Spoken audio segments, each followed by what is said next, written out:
Most people spend more time planning their next vacation than planning their life. They'll spend hours choosing a restaurant for dinner, but won't spend 10 minutes designing their future. But you're different. You're here because you understand something profound. Life responds to design. Let me share with you a principle that changed my life. My mentor, Mr. Schoaf, taught me this when I was just a young man struggling to make ends meet. He said, Jim, success is not something you pursue. Success is something you attract by the person you become. Isn't that fascinating? Today we're going to talk about how to become that person over the next 12 months. We're going to design a one-year plan that will transform every area of your life. And I want you to write this down. Life change begins with a plan. Let me tell you why most people fail to achieve their goals. It's not because they don't want success badly enough. It's not because they're not smart enough. It's because they don't have a system. They don't have a plan. They have wishes, they have hopes, but they don't have a plan. Now, here's what's fascinating about a one-year plan.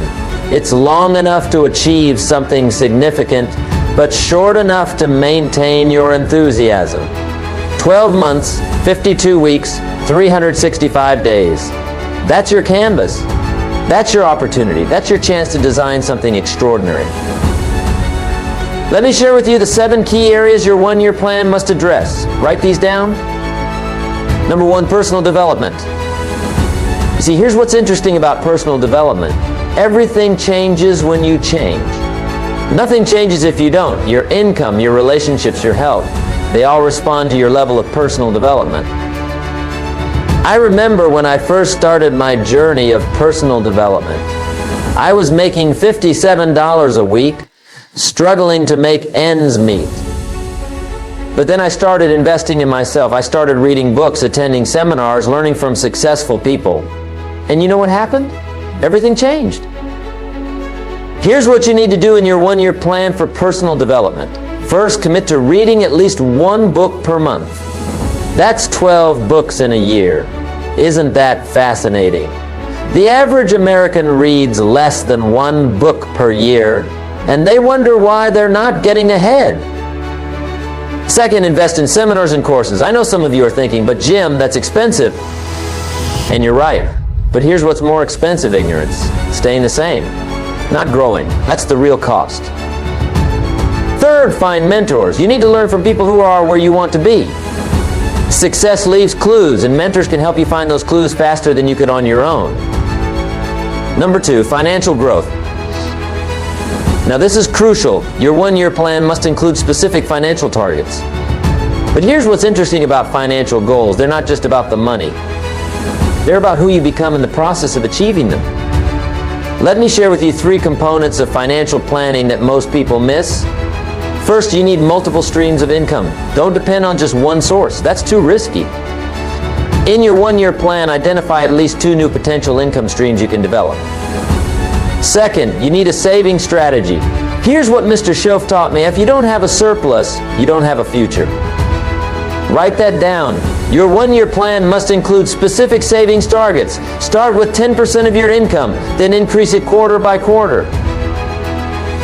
Third, you need an investment strategy. Your money needs to work harder than you do. In your one-year plan, outline how you're going about investing, what vehicles you're going to use, and what percentage of your income you're going to invest. Number 3, health and vitality. Now, isn't this fascinating? Many people spend their first 50 years trading their health for wealth, then spend their next 50 years trading their wealth for health. But it doesn't have to be that way. Your one-year plan must include specific health goals. Write this down, my health is my wealth. Because here's what's interesting. You can have all the money in the world, but if you don't have your health, what good is it? Let me share with you 3 components of health planning that must be in your one-year plan. First, nutrition. You need to design your eating strategy. What are you going to eat more of? What are you going to eat less of? Be specific. Second, exercise. Your body is the only place you have to live. In your one-year plan, outline your exercise routine.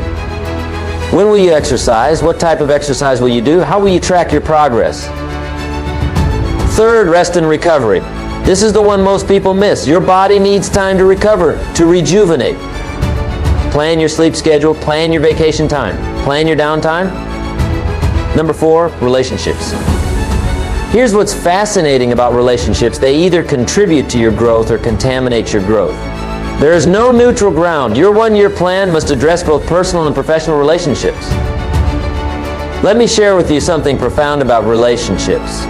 Mr. Schoaf taught me this: you are the average of the 5 people you spend the most time with. Isn't that interesting? Look around at your 5 closest friends. That's your future. In your one-year plan, you need 3 relationship strategies. First, identify relationships you need to strengthen. These are the positive influences in your life that you need to invest more time in. Second, identify relationships you need to limit. These are the negative influences that are holding you back. Now, I'm not saying end these relationships. I'm saying limit their influence on your life. Third, identify new relationships you need to develop. Who do you need to meet? What circles do you need to enter? What groups do you need to join? Number 5, career development. Now, this is fascinating. Most people think their job is their career, but here's what's interesting. Your job is what you do to make a living.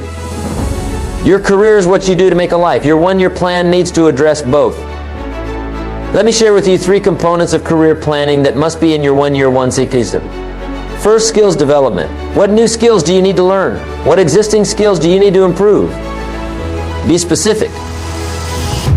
Second, industry knowledge. You need to become an expert in your field. In your one-year plan, outline how you're going to deepen your industry knowledge. What publications will you read? What conferences will you attend? What certifications will you pursue? Third, networking. Your network is your network. Plan how you're going to expand your professional network over the next 12 months. Who do you need to meet? What events do you need to attend? Number 6, spiritual growth. Now, this is crucial. Your one-year plan must include spiritual development. And here's what's fascinating about spiritual growth. It affects everything else. It affects how you think, how you feel, how you act. Let me share with you 3 components of spiritual planning that most people miss. First, you need time for reflection. In your one-year plan, schedule regular time for meditation, prayer, or quiet contemplation. Second, you need spiritual study, whether it's religious texts, philosophical works, or inspirational writings. Plan what you're going to study to deepen your spiritual understanding. Third, you need community. Identify groups or individuals who can support your spiritual growth. Plan how you're going to engage with this community over the next 12 months. Number 7, contribution. Here's what's interesting about success. It's empty if you're not contributing to others. Your one-year plan must include how you're going to make a difference in the world. Let me share with you something profound about contribution. The size of your success is determined by the size of your contribution. Isn't that fascinating? The more value you create for others, the more success you attract to yourself. In your one-year plan, you need 3 contribution strategies. First, identify causes you want to support. What issues are you passionate about? What changes do you want to see in the world? Second, determine how you're going to contribute. Will it be through time? Through money? Through skills? Be specific. Third, set measurable contribution goals. How many people do you want to help? How much money do you want to donate? What impact do you want to make? Now, let me share with you something crucial about this one-year plan. It's not enough to just write it down. You need a system to implement it. You need a way to make sure you're making progress every single day. Here's what's fascinating about implementation. It's where most people fail. They have great plans, great intentions, but poor implementation. So let me share with you my 5-step implementation system. Step 1, daily review. Every morning, spend 10 minutes reviewing your one-year plan. Look at your goals. Look at your targets. Look at your commitments. This daily review keeps your plan fresh in your mind and helps you make better decisions throughout the day. Step 2, weekly planning. Every Sunday, spend 1 hour planning your week. Look at your one-year plan and ask yourself, what can I do this week to move closer to my goals? Write down specific actions you're going to take. Step 3, monthly evaluation. At the end of each month, evaluate your progress. Be honest with yourself. What's working? What's not working? What needs to change? This monthly evaluation helps you stay on track and make necessary adjustments. Step 4, quarterly reviews. Every 3 months, do a deep dive into your progress. Look at all 7 areas of your plan. Are you on track? Are you ahead? Are you behind? Use these quarterly reviews to make major adjustments if needed. Step 5, accountability. Find someone who will hold you accountable to your plan. Share your goals with them. Report your progress to them. Let them challenge you when you're slacking off. Now, let me share with you something powerful about this implementation system. It turns your one-year plan from a wish list into a success system. Isn't that fascinating? Most people have wishes. Successful people have systems. Let me tell you about something I've noticed in my years of studying successful people. They all have what I call a success rhythm. They have regular times for planning, for review, for evaluation. They don't leave their success to chance. You see, success is like a garden. You don't plant the seeds and then forget about them. You need to water them regularly. You need to pull the weeds. You need to provide the right environment for growth. Your one-year plan is like that garden. It needs regular attention. Now, let me share with you something profound about this one-year planning process. It's not just about achieving goals. It's about who you become in the process. You see, the greatest value in having a one-year plan isn't just the achievements. It's the person you become while working toward those achievements. Think about it this way. When you commit to personal development, you become more knowledgeable. When you commit to financial growth, you become more disciplined. When you commit to health and vitality, you become more energetic. When you commit to better relationships, you become more empathetic. Isn't that fascinating? The plan isn't just changing your circumstances, it's changing you. And that's what really matters. Because success isn't something you pursue. Success is something you attract by the person you become. Let me share with you 3 major obstacles you'll face when implementing your one-year plan and how to overcome them. Obstacle number 1, lack of consistency. Most people start strong but fade quickly. They're like a rocket that uses up all its fuel in the first few minutes of flight. But success doesn't work that way. Success requires consistent effort over time. Here's how you overcome this obstacle. Build what I call success triggers into your daily routine. These are specific actions that trigger your success behaviors. Maybe it's putting your running shoes by your bed to trigger your morning exercise. Maybe it's putting your books on your nightstand to trigger your evening reading. Obstacle number 2, environmental resistance. Your environment will resist your growth. Some people won't understand your new commitments. Some situations will test your resolve. This is normal. In fact, it's necessary. Here's how you overcome this obstacle. Create what I call a success environment. Redesign your physical space to support your goals. Restructure your social circle to support your growth. Remember, your environment will either inspire you or expire you. Obstacle number 3, loss of focus. Over the course of a year, it's easy to lose focus. New opportunities arise. New challenges emerge. Distractions multiply. This is where most people get off track. Here's how you overcome this obstacle. Use what I call the power hour. This is 1 hour each day dedicated solely to your most important goal. No phone calls, no emails, no interruptions, just focused effort on your highest priority. Now, let me share with you something powerful about these obstacles. They're not really obstacles, they're opportunities. They're opportunities to prove your commitment. They're opportunities to strengthen your character. They're opportunities to become more than you are. Let me tell you about the 4 seasons of success that you'll experience during your one-year plan. Season 1, planting. This is when you're laying the groundwork. You're establishing new habits. You're learning new skills. You're building new relationships. This season can be challenging because you're doing a lot of work without seeing immediate results. Season 2, cultivating. This is when you're nurturing your goals. You're refining your strategies. You're adjusting your approaches. You're strengthening your commitments. This season requires patience and persistence. Season 3, growing. This is when you start seeing results. Your efforts begin to bear fruit. Your momentum builds. Your confidence grows. This season is exciting, but it's crucial not to become complacent. Season 4, harvesting. This is when you reap the rewards of your efforts. Your goals are being achieved. Your dreams are becoming reality. Your life is transforming. This season is fulfilling. But it's important to remember that success is never owned. It's rented, and the rent is due every day. Now, let me share with you something fascinating about these seasons. They don't always come in order.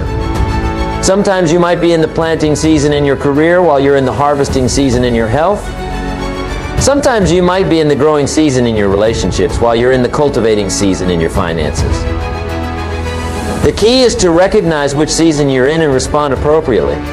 Don't expect a harvest when you're in the planting season. Don't neglect cultivation when you're in the growing season. Let me share with you 5 principles that will guarantee your success with this one-year plan. Principle number 1, the law of design.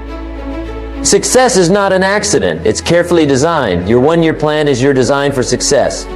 Follow it faithfully, adjust it when necessary, but never abandon it. Principle number 2, the law of process. Success is not an event. It's a process. Your one-year plan is a process of becoming. Trust the process. Embrace the process. Love the process. Principle number 3, the law of consistency. Success is not achieved through occasional efforts. It's achieved through consistent action. Your one-year plan provides the framework for consistency. Follow it daily, weekly, monthly. Principle number 4, the law of compound effect. Success is not immediate. It compounds over time.